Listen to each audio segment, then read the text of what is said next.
은 아닙니다. 그렇게 가리키는 그런 사람들이 있습니다.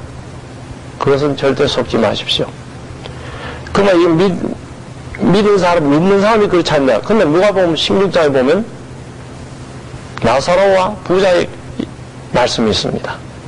나사로도 낙원에 가고 죽어서 낙원에 가고 부자는 죽어서 곧 음부에 가버렸습니다. 그럼 부자가 나이가 120 넘었느냐? 그렇지는 않았는 걸 압니다. 그러므로 그것은 완전히 거짓말이고 잘못된 것이란 거. 오늘 내가 너와 함께 낙원에 있으리라. 오늘 내가 너와 함께 낙원에 있으리라. 그리고 많은 사람들이 내가 지옥도 가보고 천국도 가봤다. 환상원대 왔다 갔다 했다 하는 것도 비성서적입니다. 그래 간증을 하면은 이야 대단하다. 그래가지고 그걸 하면은 잘했다. 물론 하나님이 하시고자 하시면 그렇게 하실 수가 있겠지만 성경은 그렇게 나와 있죠. 여기서 저기 가거나 저기서 여기 오는 일은 없습니다. 하나님이 특별히 예외로 하실 수는 있겠죠. 그러나 하여튼 성서적은 아닙니다. 그런 사람은 그분의 믿음과 생활을 얼마간 두고 봐야 합니다. 그건 너무 어디 막 천국도 가보고 지옥도 가봤는데 간증한테 가보자 굉장히 은혜롭더라.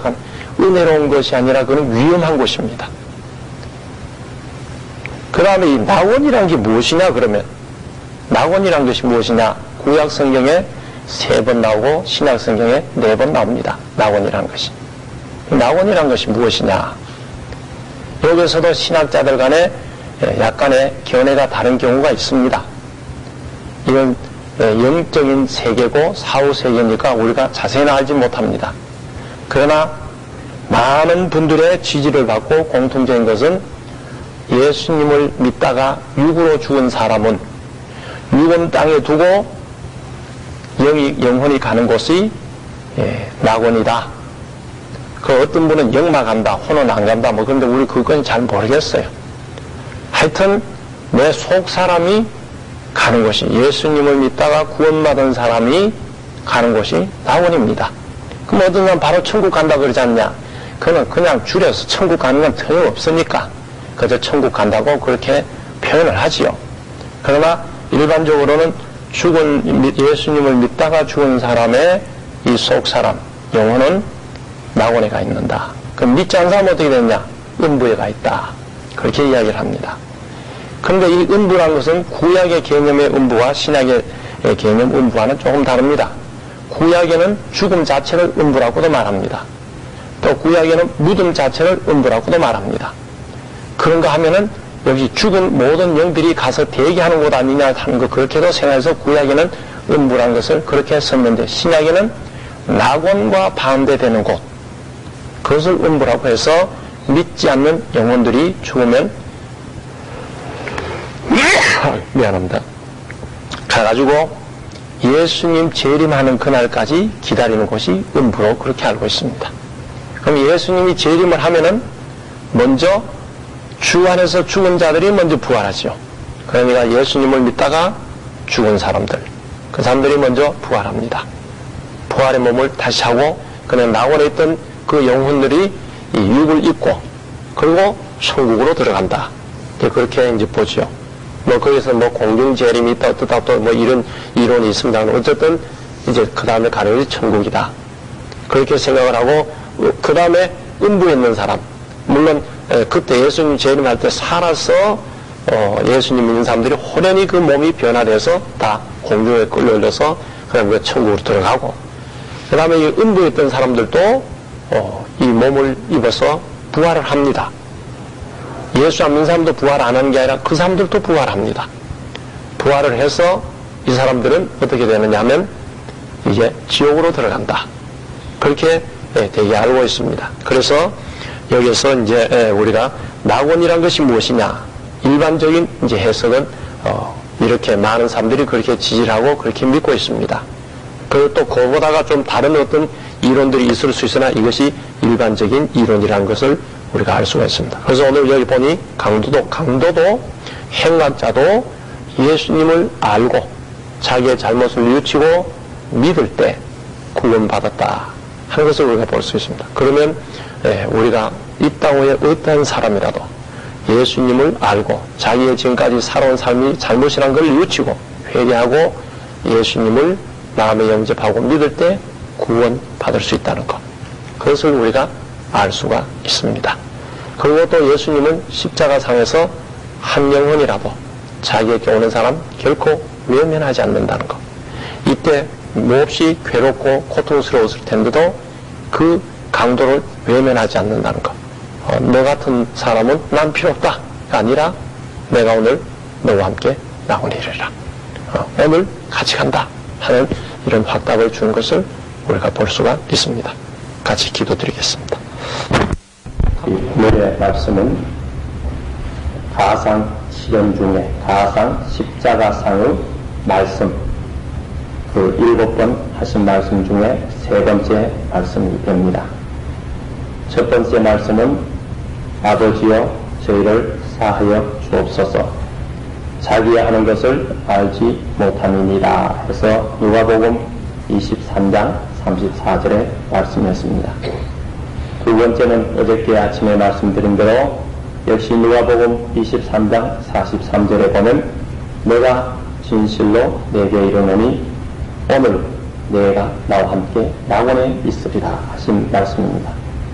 오늘은 그 세 번째 말씀으로서 요한복음 19장 26절에 여자여 보소서 아들이니라 하신 그 말씀과 27절에 내 어머니라 하는 이 말씀이 세 번째 하신 말씀입니다. 그래서 가상 실현 중에 오늘은 세 번째 말씀을 가지고 말씀을 드리고자 합니다.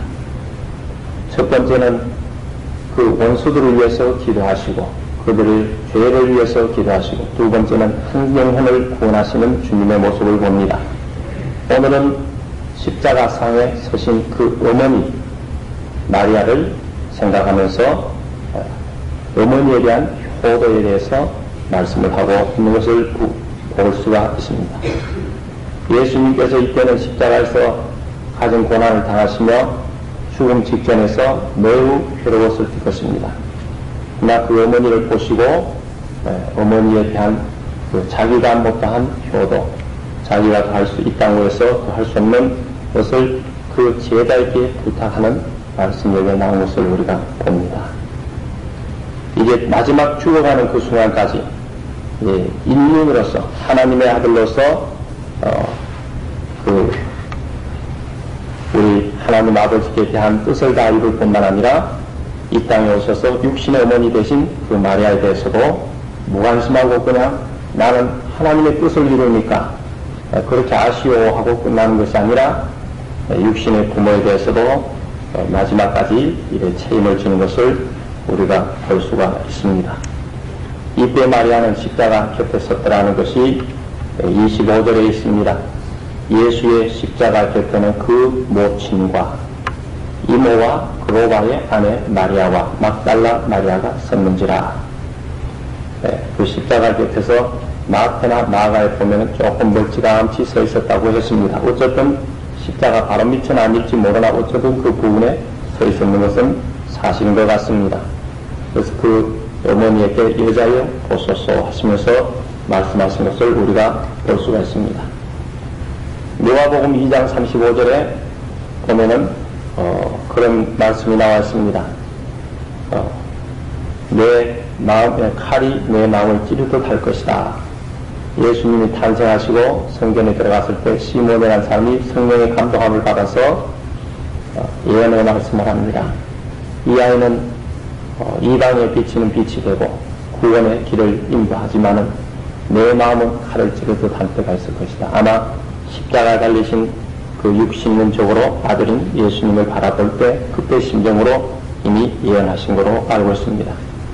33년 전에 예언했던 것이 마리아는 그때로 아마도 생각이 났을 거로 우리는 그렇게 봅니다. 그리고 이 제자들이 다 마태나 마가나 보면 다 도망을 갔다고 했는데 요한에 보면 십자가 곁에 요한만은 남아있었다는 것을 말하고 있습니다.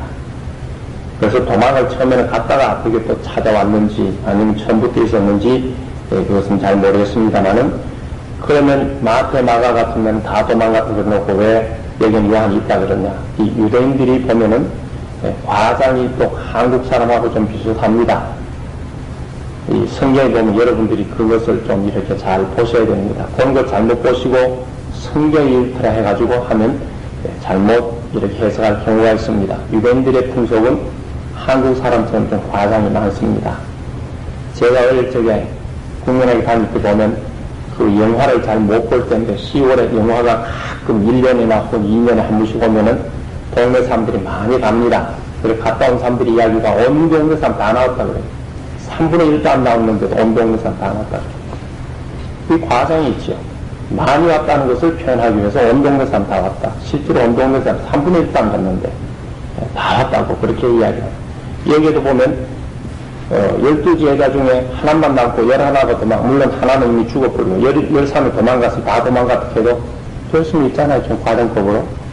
아마 그렇게 쓰신지도 모르겠습니다. 어쨌든 요한복음에 보면 요한은 거기에 있었습니다. 사랑하는 제자라는 것은 곧 요한을 두고 하는 말인데 요한은 그 곁에 있을 적에 여자여 보소서. 여기 여자여 하는 것이 좀 불손한 말인 것 같은데 그 당시 중동 지역에서는 가장 존경하는 말이랍니다.